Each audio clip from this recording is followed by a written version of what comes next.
Welcome back, guys, to the second video in our mini-series on mole-to-mole conversions. In this video, we're going to look at a slightly more complicated chemical reaction equation where we have aluminum hydroxide reacting with sulfuric acid to produce aluminum sulfate and water. Now, in this problem, what we're going to explore is how we can use the mole-to-mole conversion factor to figure out how much reactant is required to form a certain amount of product. In this case, the product we're going to be focusing on is water. We're told in the problem that we are going to be producing 22.0 moles of water, and we want to figure out how much aluminum hydroxide, this guy right here, is required to get that 22.0 moles of water. So, just as we did in the previous video, we're going to start off by writing down what we're given. All right, in this case, certain fixed amount of product, okay? We want to end up at the end of the day with this 22.0 moles of water. Now, we need to determine how many moles of aluminum hydroxide are required in order to obtain that, a certain amount of product. So we're going to need a conversion factor in this case that takes us from units of moles of water and converts us to the units of moles of aluminum hydroxide. So on the top, we're of course going to want moles of AlOH3.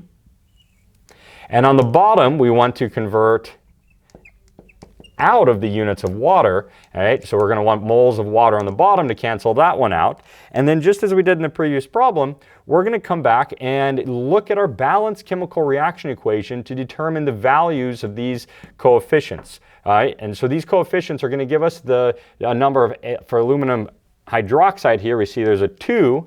And for water, we see there's a 6, so it gives us a value of 2 to 6, which means that there are 2 moles of aluminum hydroxide that react for every 6 moles of water that's formed.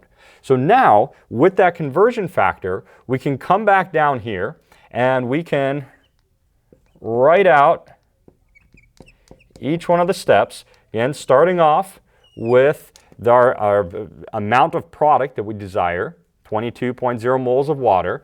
We're then going to use our conversion factor that we just found here, the mole-to-mole conversion factor based on that balanced chemical reaction equation.